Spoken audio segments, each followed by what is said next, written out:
Eu convido você a abrir a palavra do Senhor na carta escrita aos Hebreus, no capítulo 11.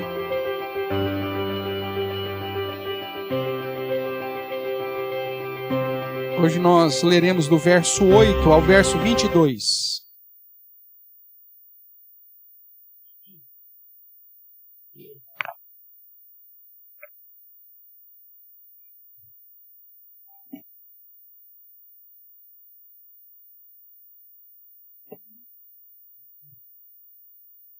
Hebreus capítulo 11, do verso 8 até o verso de número 22, eu vou ler, convido os irmãos a acompanhar a leitura que farei. Diz assim, portanto, as Sagradas Escrituras: pela fé, Abraão, quando chamado, obedeceu, a fim de ir para um lugar que devia receber por herança. Partiu, sem saber aonde ia. Pela fé, peregrinou na terra da promessa como em terra alheia, habitando em tendas com Isaque e Jacó, herdeiros com ele da mesma promessa. Porque aguardava a cidade que tem fundamentos, da qual Deus é o arquiteto e edificador. Pela fé, também a própria Sara recebeu o poder para ser mãe, não obstante o avançado de sua idade, pois teve por fiel aquele que lhe havia feito a promessa. Por isso também já amortecido, saiu uma posteridade tão numerosa como as estrelas do céu e inumerável como a areia que está na praia do mar. Todos esses morreram na fé, sem ter obtido as promessas, vendo-as, porém, de longe, e saudando-as, e confessando que eram estrangeiros e peregrinos sobre a terra. Porque os que falam desse modo manifestam estar procurando uma pátria. E se na verdade se lembrassem daquela de onde saíram, teriam oportunidade de voltar. Mas agora aspiram a uma pátria superior, isso é, celestial. Por isso, Deus não se envergonha deles, de ser chamado seu Deus, porquanto lhes preparou uma cidade. Pela fé, Abraão, quando posto à prova, ofereceu Isaque. Estava mesmo para sacrificar o seu unigênito, aquele que acolheu alegremente as promessas, a quem se tinha dito: em Isaque será chamada a tua descendência. Porque considerou que Deus era poderoso até para ressuscitá-lo dentre os mortos, de onde também figuradamente o recobrou. Pela fé, igualmente Isaque abençoou a Jacó e a Esaú, acerca das coisas que ainda estavam para vir. Pela fé, Jacó, quando estava para morrer, abençoou cada um dos filhos de José e, apoiado sobre a extremidade do seu bordão, adorou. Pela fé, José, próximo do seu fim, fez menção do êxodo dos filhos de Israel, bem como deu ordens quanto aos seus próprios ossos. Amém. Vamos orar. Pai querido, nós bendizemos o teu santo nome mais uma vez pela leitura da tua palavra e pelo culto que podemos, ó Deus, alegre, livremente, apresentar a ti. Pedimos que o Senhor nos abençoe nessa noite, o Senhor fale ao nosso coração, possamos compreender, ó Deus, o ensino da tua palavra e vê-la sendo aplicada em nós, através da ação do teu santo e bendito Espírito. Que o Senhor me use, apesar de mim mesmo, ó Deus, fale ao meu coração, o coração dos meus irmãos e irmãs, e assim, ó Deus, nos edifique para o nosso próprio bem e para o louvor eterno do teu santo e bendito nome. Pois é em nome de Cristo Jesus que oramos. Amém. Amém, queridos? Irmãos, nós estamos aí nessa peregrinação no livro ou na carta aos Hebreus. E aí nesse parêntese, que é o capítulo 11 de Hebreus, nós temos visto aí o exemplo daquilo que o autor chama dos antigos, ou seja, dos irmãos do passado, para justamente entendermos o que significa viver pela fé. Nós já sabemos que o objetivo da carta aos Hebreus é fortalecer a nós, todos os crentes, para passarmos pelas tribulações da vida, pelos problemas, situações adversas, e sermos encontrados fiéis até o fim, ou seja, perseverantes. Afinal de contas, o próprio autor vai dizer que nós não fomos chamados daqueles que retrocedem, mas daqueles que permanecem na fé para a salvação da nossa alma.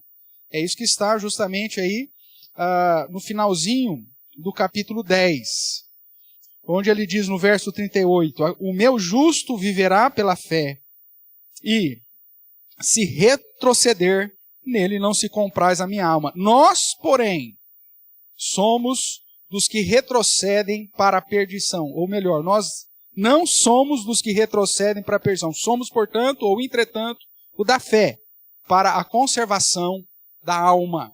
Então, baseado nisso, ele abre o capítulo 11 como um parêntese, mostrando para nós que já houveram tantos e tantos irmãos que passaram por situações extremamente adversas e que não contavam com nem um pouquinho comparado com aquilo que nós temos hoje, em relação à revelação completa, que não viram o cumprir da promessa, ou seja, não viram os dias de Cristo, não viram o cumprimento da promessa do Messias, e que mesmo assim permaneceram firmes na fé até o fim.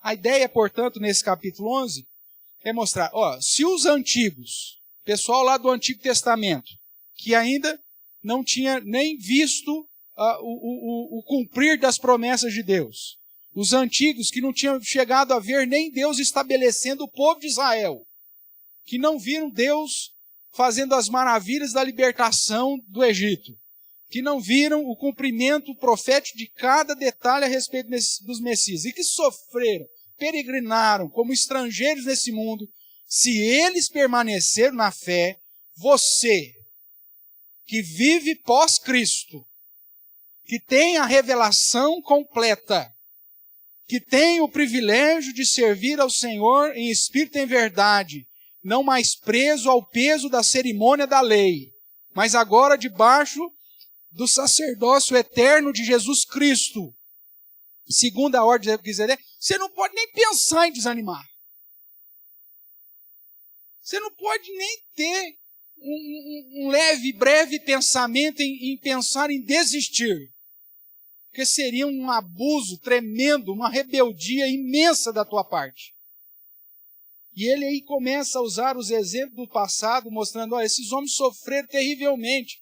Você não sabe o que é sofrer, essa é a grande verdade, quando comparado com esses irmãos aqui.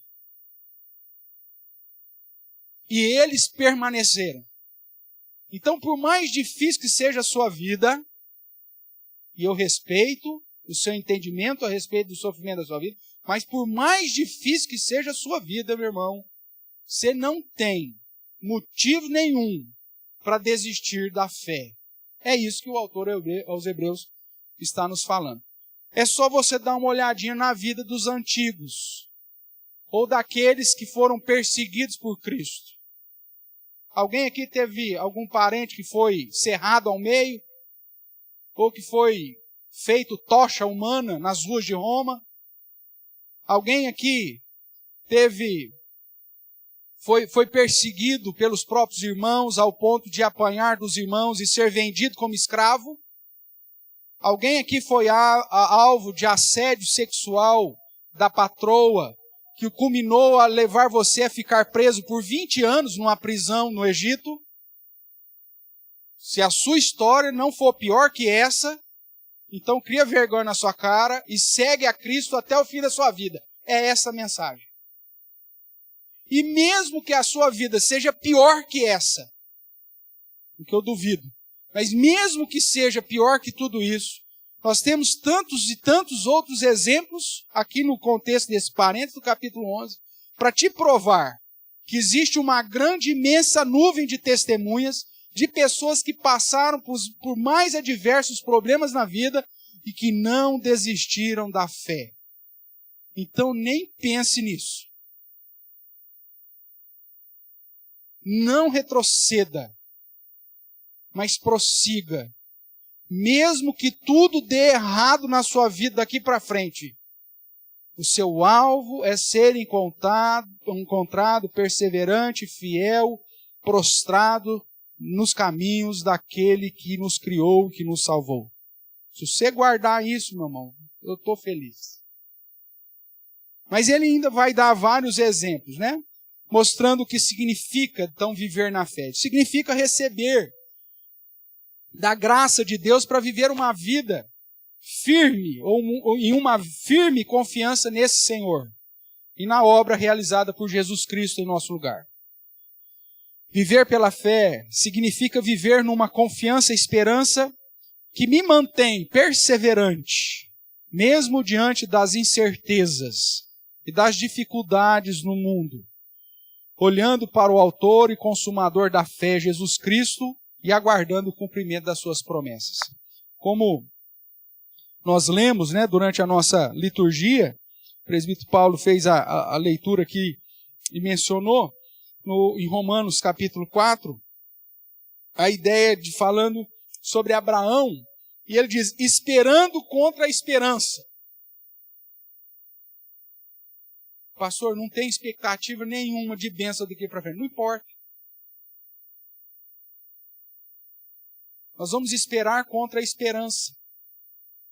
Porque a nossa esperança, a nossa confiança não está depositada naquilo que nós temos certeza para este mundo, mas nas promessas do Senhor. Mesmo que olhando para as questões humanas, a gente fala, não sei não, hein? Ou como Pedro disse, parece tão demorada essa volta de Jesus, Jesus não volta nunca.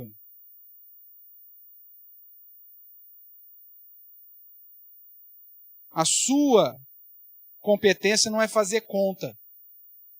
Mesmo porque você não entende a álgebra divina, a matemática de Deus. Para ele, um dia é como 1000 anos. É uma conta que você não consegue nunca fechar.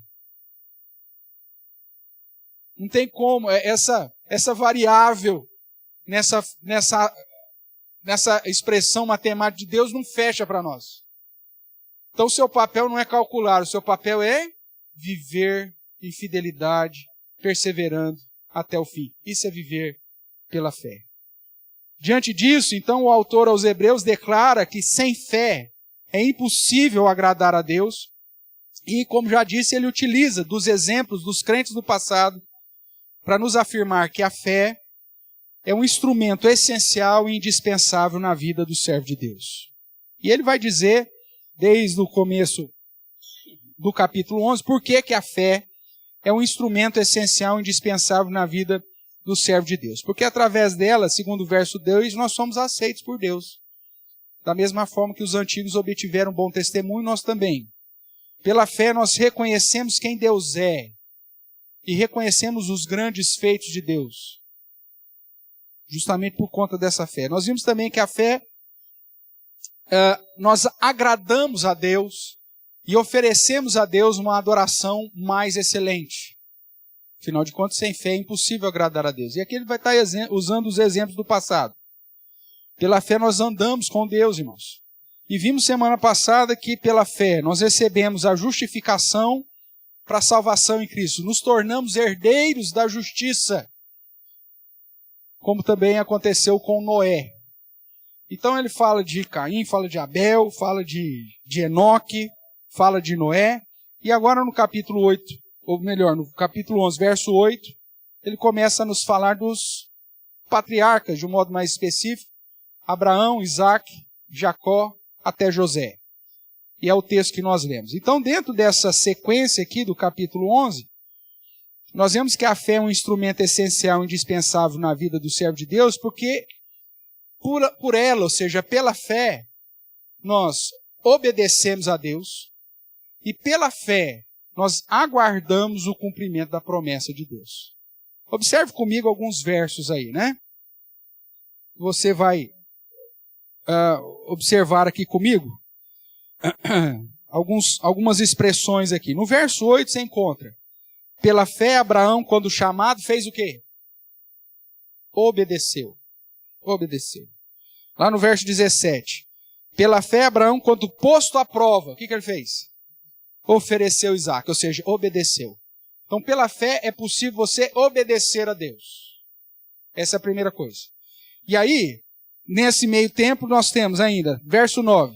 Pela fé peregrinou, mais uma vez a questão da obediência. E aí depois no verso 11, falando de Sara, pela fé também a própria Sara recebeu o poder de ser mãe, não obstante o avançado de sua idade, pois teve por fiel aquele que lhe havia feito o quê? A promessa. Ou seja, pela fé ela guardou o cumprimento da promessa, mesmo não tendo nenhuma marca, nenhuma expressão visível de que aquilo seria possível. Abraão já velhão, como diz aqui, já adormecido, né? No sentido de que os melhores dias, a virilidade já tinha, o manancial já estava quase esgotado, e ela também avançado em sua idade, mas ela teve por fiel aquele que lhe fez a promessa. Nós vemos que essa mesma perspectiva aponta para o fato de Abraão. Ainda no verso 17 é dito assim: quando posto à prova ofereceu Isaque, estava mesmo para sacrificar o seu unigênito, aquele que acolheu alegremente o quê? As promessas. Por que ele obedeceu? Porque ele sabia que Deus ia cumprir. E o autor aos Hebreus traz um detalhe fantástico do coração de Abraão, que o texto lá de Gênesis não traz. Abraão obedeceu, irmãos, porque ele tinha convicção de que Deus era poderoso até mesmo para ressuscitar Isaque. Porque se Deus me deu a promessa que através de Isaque vai ser a minha descendência, e agora ele está pedindo para que eu sacrifique, Deus tem um plano, mas Isaque vai estar aqui, porque a promessa é que através de Isaque a minha descendência será numerosa. Veja, a fé permite ele obedecer e ao mesmo tempo aguardar o cumprimento das promessas. Irmão, se você não tiver essa fé, você não tem condições de obedecer a Deus e muito menos de aguardar o cumprimento das promessas dele. Por isso que ela é um instrumento essencial, vital, indispensável na vida do servo de Deus. Então, o autor aos Hebreus, ainda usando os exemplos, né, dos antigos, que obtiveram o bom testemunho, agora vai tratar desses patriarcas: Abraão, Sara, Isaque, Jacó e José. O foco, irmãos, é que pela fé, eles obtiveram a confiança para servirem como instrumentos para a vontade de Deus e para acolherem com alegria as promessas, tendo Deus como sendo fiel, tendo Deus como aquele que prometeu e que é fiel para cumprir as promessas. Irmãos, pela fé, nós obedecemos e aguardamos os cumprimentos das promessas como Abraão, como Sara, como Jacó, também como José. E alguns verbos que eu já apontei para você e que eu quero reforçar com alguns outros, serve para identificarmos então mais um motivo por que essa fé é instrumento essencial e dispensável na vida do crente. Como nós já vimos, o verso 8, pela fé, quando Abraão, quando chamado, obedeceu. No verso 10 ainda, vai dizer assim, acompanhe comigo. Por quê? Qual que é o verbo que está aí? Aguardava a cidade que tem fundamentos, da qual Deus é o arquiteto e edificador. Quando Deus o chama, ele crê e obedece, pela fé, então ele obedece e vai para a sua peregrinação, à terra que Deus havia chamado para ele ir. Mas ele não estava procurando uma propriedade. O autor aos Hebreus vai falar, por isso que ele sempre morou em tendas. Ele nunca construiu sobre a terra prometida. Porque, na verdade, ele sabia que aquilo apontava para algo maior, uma cidade com fundamentos. Não uma cidade que ele seria o arquiteto, o edificador, como o pai dele fez. Se você se lembra da história, o pai dele tinha um filho, o filho morre, e o pai então constrói uma cidade e dá o nome do filho para a cidade. Harã. Quando Deus chama Abraão, sai da sua parentela tal, e vai para o lugar que eu vou te mostrar, Abraão creu e obedece, mas não para fazer como o pai, edificar uma cidade. Não, ele mora em tendas, porque ele cria no coração que ele estava a caminho de uma cidade melhor. Uma cidade cujo fundamento estava em Deus, cujo arquiteto e edificador é o próprio Deus. E lá na frente o texto vai deixar claro que essa cidade não é uma cidade terrena, mas é uma cidade celestial. Verso 16. Mas agora aspiram uma pátria superior. Isso é, qual que é o termo aí? Celestial. Por isso Deus não se envergonha deles de ser chamado seu Deus, porquanto lhe preparou o quê? Uma cidade.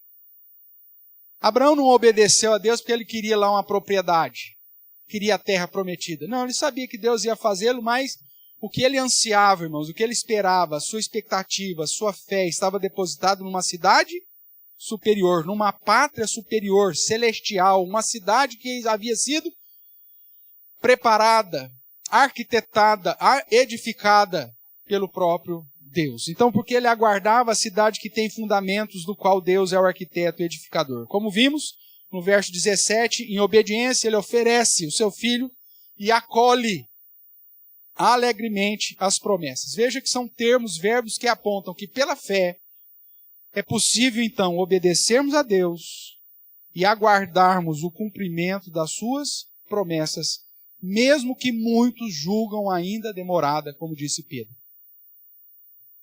Caminhando mais um pouco, irmãos, nós vemos que pela fé nós podemos obedecer e aguardar os cumprimentos, e o foco está nesta fé.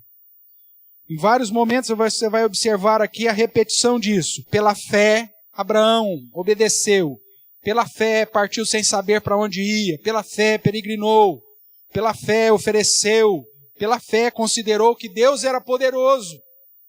Também Sara, e assim por diante. Pela fé, Sara recebeu o poder para ser mãe. Mesmo todas as questões naturais apontando para o contrário. A fé nos permite, irmãos, não só obedecermos, aguardarmos o cumprimento das promessas, sejam elas as promessas que Deus nos permite em vida, mas principalmente as promessas eternas. Irmãos, nós temos experimentado isso no nosso dia a dia. Todos nós temos tido o cumprimento das promessas de Deus em nossa vida. Tantas coisas que passam que às vezes nós acabamos nos esquecendo, mas Deus tem derramado da sua bênção, da sua graça sobre nós, e tantos milagres têm acontecido. É que nós não somos igreja neopentecostal para ficar fazendo propaganda dos milagres. Mas ao mesmo tempo você não pode se esquecer daquilo que Deus tem feito conosco. Tão somente porque Ele mesmo já abriu o caminho da fé. Que nós permaneçamos firmes, porque pela fé nós ainda veremos muitas coisas realizadas pelo poder de Deus. O texto ainda continua dizendo que pela fé Isaac abençoou seus filhos, tanto Jacó quanto Esaú, porque Deus assim o havia determinado. Vemos também que pela fé Jacó abençoou os filhos de José,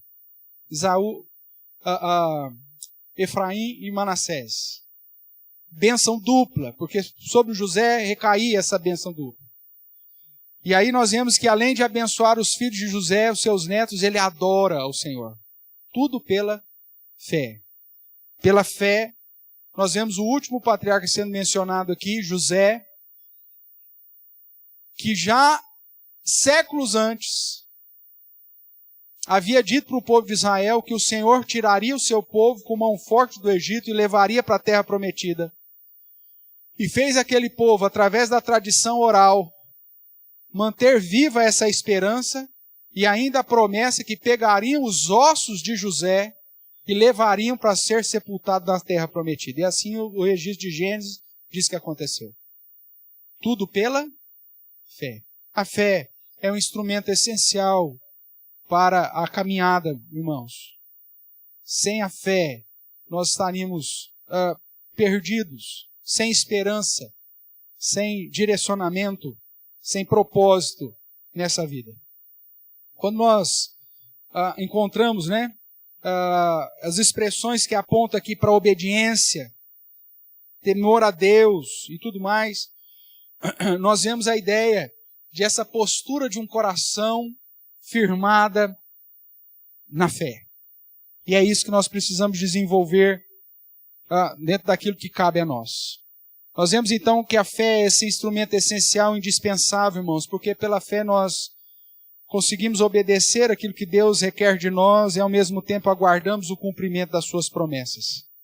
Pela fé os patriarcas obedeceram, pela fé creram, pautados naquilo que Deus é e em suas promessas. O verso 11, parte B do verso 11 ainda vai dizer assim, vou ler tudo. Pela fé também a própria Sara recebeu o poder para ser mãe, não obstante o avançado da sua idade, porque teve por fiel aquele que lhe havia feito a promessa. Sem fé, nós não acreditamos naquilo que Deus fala para nós, irmãos. Mesmo que seja algo absurdo aos olhos humanos.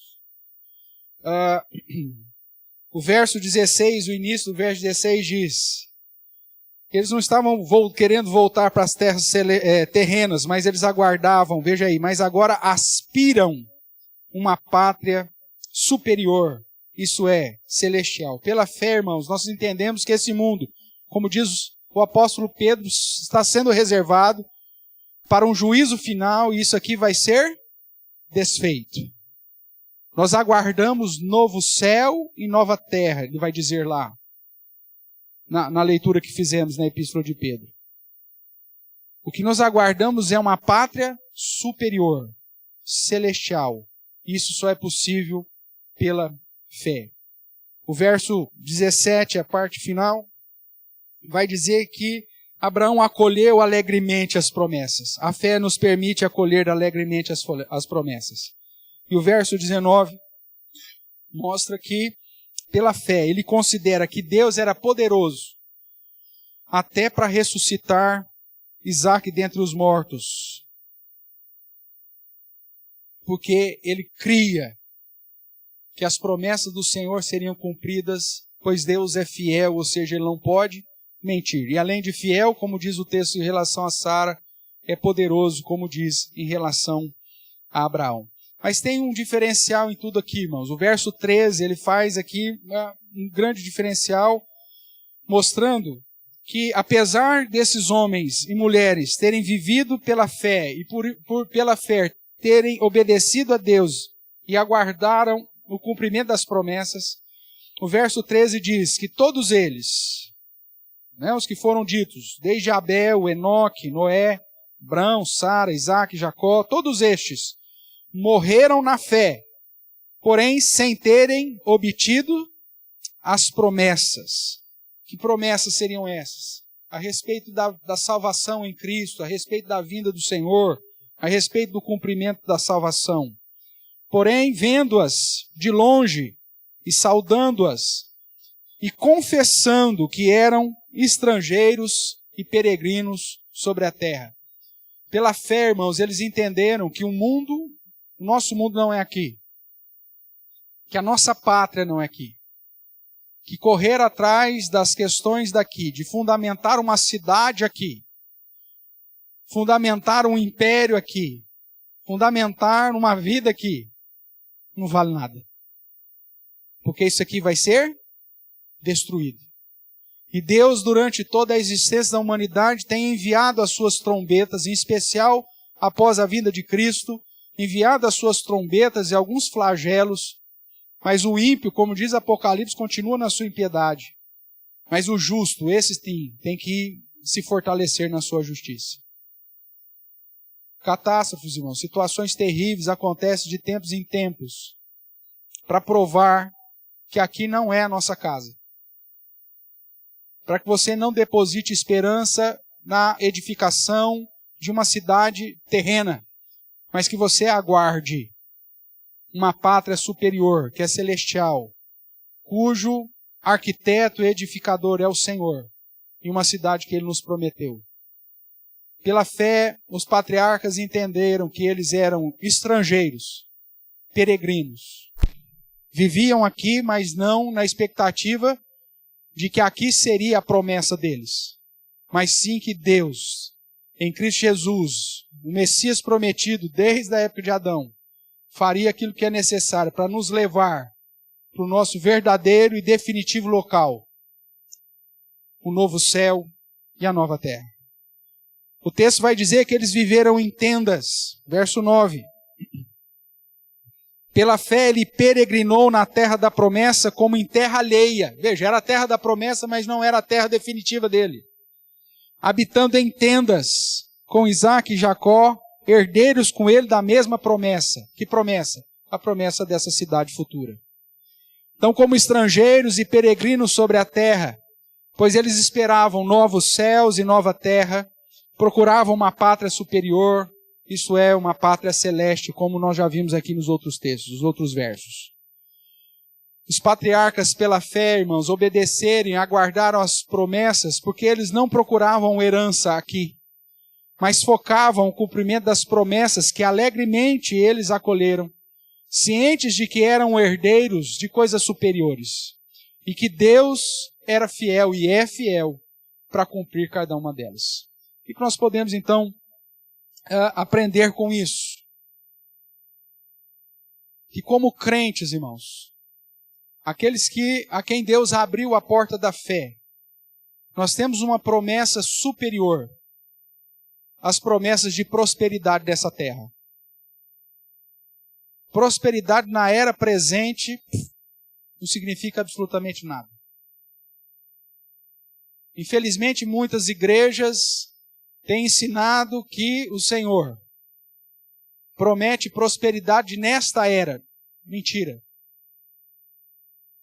Está aqui Hebreus 11 citando o exemplo de tantos homens e mulheres muito melhores do que nós.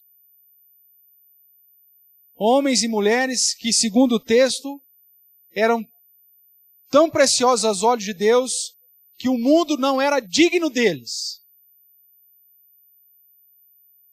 E que não receberam nem um pouquinho da prosperidade aqui, em relação àquela que está prometida para nós nesse novo céu e na nossa nova terra.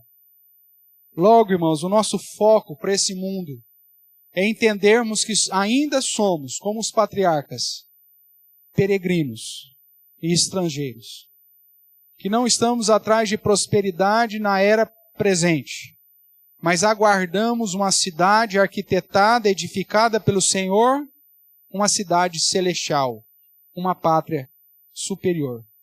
Porque se usarmos as nossas convicções, crenças e fé para buscarmos benefício apenas aqui, nesta era, significa que nós não entendemos nada. Se gastarmos os nossos esforços para buscar a nossa própria glória aqui nessa terra, não entendemos a missão que o Senhor nos chamou. E nem a promessa. Esses homens passaram por lutas e dificuldades. Nós vemos no capítulo 10 de Hebreus que inclusive os crentes, os destinatários primários, estavam passando por grandes dificuldades, ao ponto de terem os seus bens totalmente alvos de espólio, tirados deles.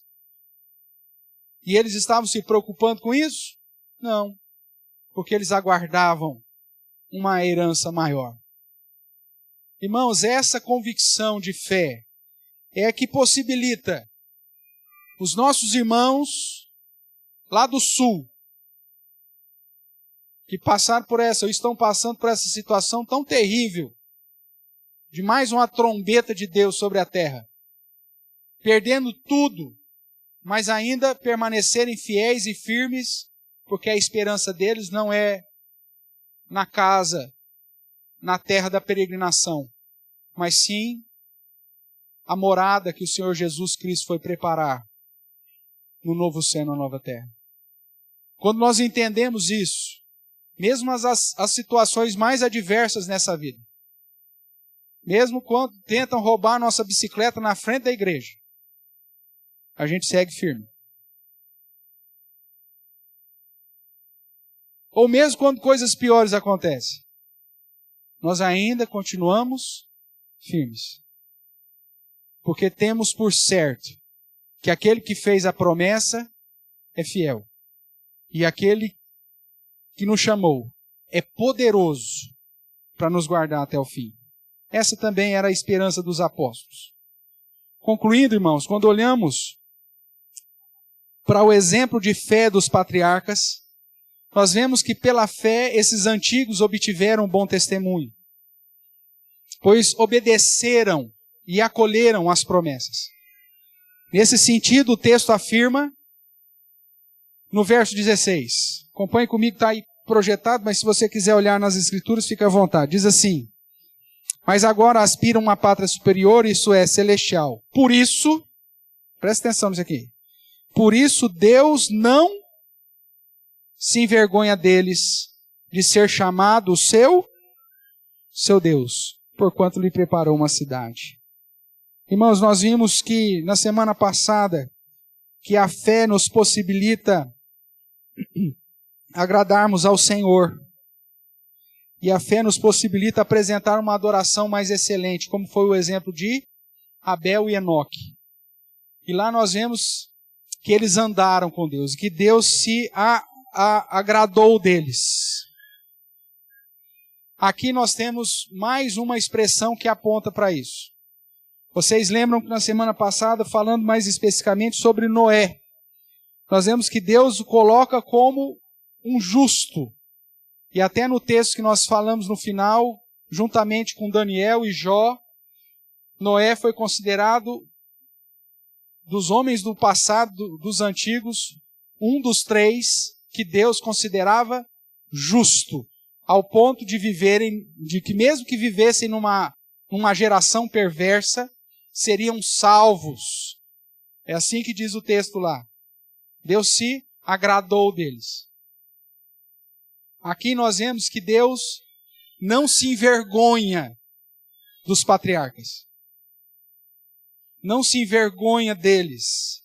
E justamente, por Deus não se envergonhar deles, Deus também permite ser chamado Deus de Abraão, Deus de Isaque e Deus de Jacó. O que eu quero chamar a sua atenção, irmãos, é que esse padrão é o padrão que precisa ser visto na minha vida. É o padrão que precisa ser visto na sua vida. Se você tem fé, você precisa viver em obediência, como os patriarcas obedeceram. Se você tem fé, você precisa aguardar os cumprimentos das promessas com tal firmeza como os patriarcas fizeram. Ao ponto de que Deus não se envergonhe de você. Ao ponto de Deus sentir prazer em ser chamado como sendo o seu Deus. Da mesma forma que nós usamos até hoje essa expressão, que louvamos ao Deus de Abraão, ao Deus de Isaque, Deus de Jacó, porque Deus não se envergonha deles e de ser chamado o seu Deus. Você precisa viver uma vida de fé, a tal ponto, nessa geração, no seu contexto, na sua vida, que amanhã alguém possa dizer: eu quero também servir e conhecer o Deus do fulano.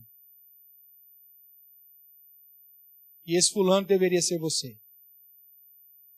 Você precisa ter uma fé que te conduza a uma obediência tal que Deus não se envergonhe de você. Você precisa ter uma fé tão firmada nas promessas do Senhor que, de fato, aguarde confiadamente, porque Deus é fiel e poderoso, ao ponto de que o Senhor se agrade de ser chamado seu Deus. Por isso, nós temos algumas exortações na palavra do Senhor, irmãos, que vai nos direcionar para que possamos aprender com os patriarcas e termos uma fé nesse padrão. Para que você tenha uma fé nesse padrão, eu quero chamar a atenção de você para pelo menos 3 questões nessa conclusão. Primeiro, onde está o teu coração? É assim que a palavra do Senhor nos questiona. Veja lá Mateus capítulo 6.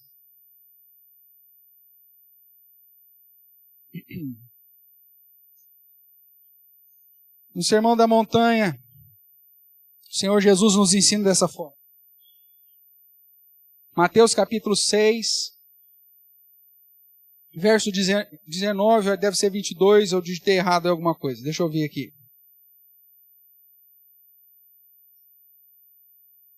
Verdade, até o 21. Em vez de 12, aí é 21. Então, Mateus 6, 19 a 21 diz assim: Não acumuleis para vós outros tesouros sobre a terra, onde a traça e a ferrugem corrói, onde ladrões escavam e roubam. Mas ajuntai para vós outros tesouro no céu, onde traça nem ferrugem corrói, e onde ladrões não escavam nem roubam. Porque onde está o quê? O teu tesouro, aí estará também o quê? Teu coração. Para você ter uma fé como dos patriarcas, irmãos, aguardando uma pátria superior, você precisa perguntar: aonde está o meu coração? Qual o meu verdadeiro tesouro? É a sua propriedade, a sua casa, são os seus bens? Pode vir uma chuva e levar tudo embora.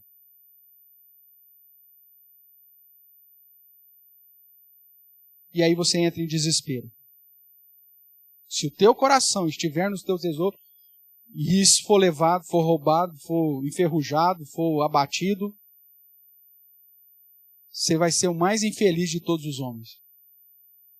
Mas se o teu coração estiver na expectativa, na fé e na esperança das promessas que o Senhor nos deu, que foi dada a Abraão e que em Cristo passam a ser as nossas promessas, como diz Abacuque, como diz tantos outros profetas e personagens bíblicos, tudo pode acabar em nada, mas eu ainda me alegro no Senhor.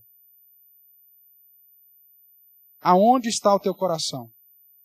Porque aonde está o teu tesouro, aí estará também o teu coração. Se o teu tesouro é o teu emprego, é a sua manutenção, e não as promessas de eternidade, irmãos, tudo isso pode vir a ruir. Mas se como os patriarcas, mesmo sendo chamados para herdar uma terra prometida aqui, consideravam ainda como peregrinos estrangeiros nessa terra, porque o coração deles não estava naquilo. O coração deles estava no reino de Deus, na pátria superior, na cidade celestial. A sua fé tem que te conduzir a ter essa mesma postura. A segunda pergunta que você tem que responder para ter uma fé como dos patriarcas é: onde está o teu foco? Veja lá, Colossenses capítulo 3.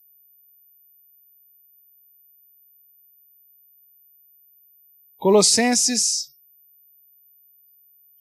capítulo 3, verso de 1 a 4.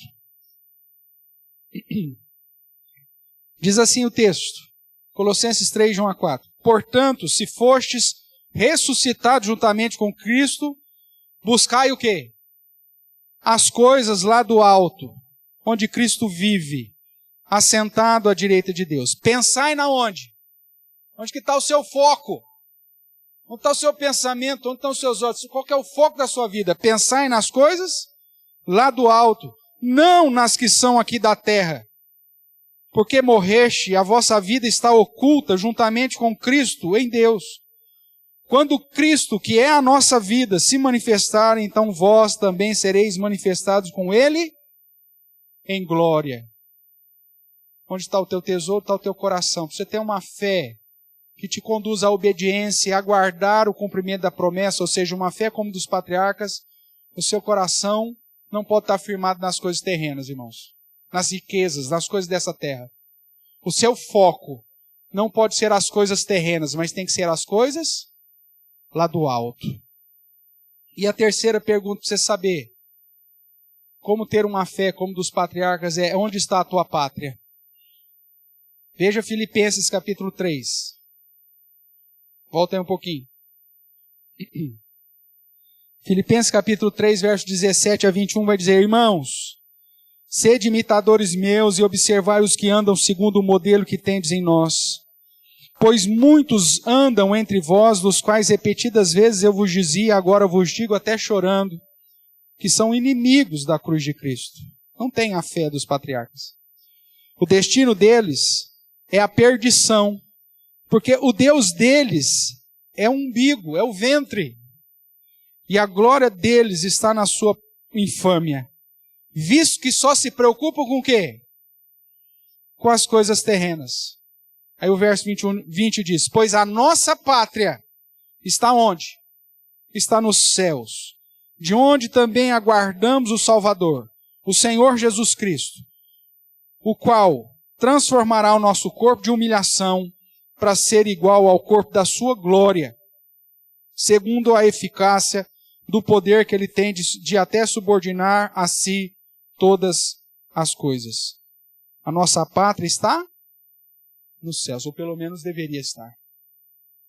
Irmãos, para desfrutarmos de uma fé que nos conduza a obedecer a Deus, mesmo que desagrade o mundo inteiro, e uma fé que nos conduza a aguardar os cumprimentos das promessas do Senhor, apesar das lutas, dificuldades e privações desse mundo, nós precisamos depositar no nosso coração em Deus, o nosso foco em Deus e a nossa esperança de pátria em Deus. Enquanto nós estivermos correndo tão somente para suprir as questões dessa terra, preocupados em satisfazer os desejos do nosso coração, da nossa carne, em correr tão somente para termos prosperidade e suprimento terreno, e ali colocarmos o nosso coração, o nosso foco e a nossa expectativa de destino, nós seremos infelizes. Porque isso tudo pode acabar em nada. Mas aquele que é fiel e poderoso há de cumprir rigorosamente as suas promessas. Que você viva aqui para a glória de Deus, mas não como alguém daqui. A fé verdadeira que te conduz a obedecer a Deus e a guardar o cumprimento das promessas, faz você peregrinar por essa terra, mas sabendo que essa terra não é nossa. Faz você viver aqui, buscar tudo para a glória de Deus, mas sabendo que o seu coração não tem que estar aqui. Que o seu foco não tem que estar aqui, que sua expectativa não tem que estar aqui.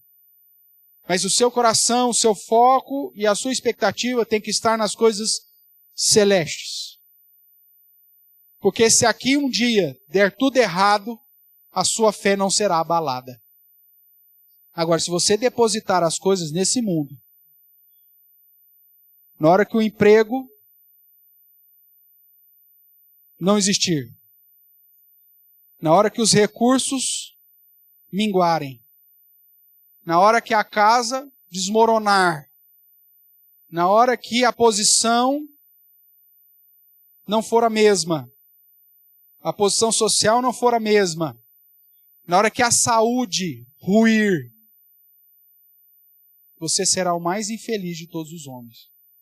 Porque depositou o seu tesouro, o seu foco e a sua esperança nas coisas erradas. O exemplo dos patriarcas, que foram peregrinos e estrangeiros, mesmo caminhando na terra prometida, nos ensina que o foco da nossa fé precisa estar em Deus e em suas promessas. E por conta disso, nos conduzir a viver em obediência. Por isso, irmãos, pela fé, obedeça e acolha com alegria as promessas. Pela fé, aguarde a cidade eterna e confie que é fiel e poderoso aquele que fez as promessas. Viva na certeza de que Deus é poderoso e mesmo na grande tribulação, erga os seus olhos e exulte. Pois conforme diz Lucas, quando começares a verdes, ao ouvires essas coisas, erguei os vossos olhos, exultai, porque o seu Redentor se aproxima. A expectativa, irmãos, da nossa vida aqui é uma expectativa terrível. Pois nós não aguardamos aqui. Nós aguardamos novos céus e nova terra. Se você depositar suas forças, sua fé, sua esperança nas coisas dessa era presente, quando a tribulação chegar, e ela chegará, nós seremos os mais infelizes. Mas se a nossa esperança e a nossa fé estiver firmada naquele que fez a promessa, mesmo que dê tudo errado aqui, nós seguiremos firmes, sabendo que Ele é fiel e que Ele é poderoso, como diz Paulo, para guardar o meu depósito até o dia final. Não querendo desprezar aqui os demais exemplos que o autor de Hebreus ainda vai usar na sequência do capítulo 11, mas apontando para o objetivo de todos esses exemplos, dá uma olhadinha aí no final do capítulo 11 e início do capítulo 12, que é a parte da transição. Ele vai dizer assim no verso 39 do capítulo 11, falando também de Abel, falando de Enoque, falando de Noé, falando de Abraão, falando de Sara, falando de Isaac, de Jacó, de José e todos os outros exemplos, Moisés e para aí frente. Ele diz assim, ora, todos esses que obtiveram bom testemunho por sua fé, e obtiveram bom testemunho porque Deus lhes aceitou e não se envergonhou deles. Todos esses que obtiveram bom testemunho por sua fé, não obtiveram, contudo, a concretização da promessa, por haver Deus provido coisa superior a nosso respeito, para que eles, sem nós, não fossem aperfeiçoados. Ou seja, a nossa geração é mais privilegiada que a deles, é isso que ele está dizendo. Nós estamos aqui depois da obra de Cristo, irmãos, com a revelação completa. Portanto, capítulo 12, também nós, visto que temos a rodear-nos tão grande nuvem de testemunho, ou seja, citando todos os exemplos do capítulo passado, desembaraçando-nos de todo o peso e do pecado que tenazmente nos assedia, corramos, como? Com perseverança, a carreira que nos está proposta, olhando firmemente para o autor e consumador da fé, Jesus, o qual, em troca da alegria que lhe estava proposta, suportou a cruz, não fazendo caso da vergonha, ou seja, da ignomínia, está assentado à destra do trono de Deus. Considerai, pois, atentamente aquele que suportou tamanha oposição dos pecadores contra si mesmo, para que não vos fatigueis, desmaiando em vossa alma.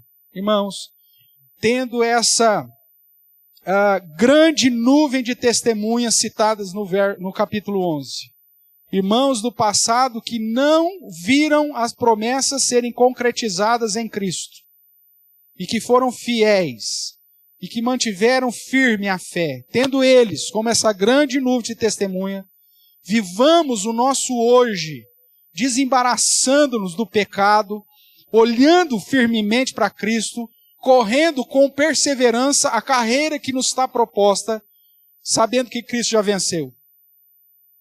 Por isso, não desanime, não vos fatigueis, desmaiando em vossa alma, mas perseverem até o fim. A nossa geração é uma geração mais abençoada, porque nós temos o conhecimento do cumprimento das promessas, então não nos cabe outra postura senão de sermos encontrados fiéis, perseverantes na fé. E uma fé tamanha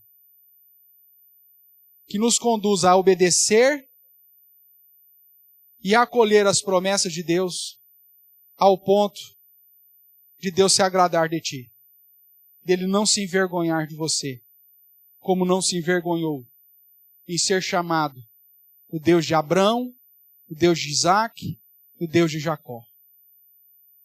Que você viva a fé intensamente, corra com perseverança, para que um dia alguém diga: eu quero servir também o Deus do Paulo, o Deus do Roberto, o Deus do Boni, o Deus do Ricardo, o Deus do Samuel, o Deus da Esther, o Deus da Sueli, e por aí vai. Viva de modo que Deus não se envergonhe da sua fé e faça isso de uma maneira a glorificar o nome do Senhor. Tudo o que recebemos em Cristo, irmãos, inclusive a fé, serve para nos conduzir a perseverarmos até o fim, cientes do exemplo dos antigos, correndo com perseverança, sem deixar de olhar para Jesus Cristo, o autor e consumador da nossa fé. Que Deus não se envergonhe de ti e que pela fé você obedeça e acolha alegremente as promessas do Senhor nosso Deus. E que Ele assim nos abençoe.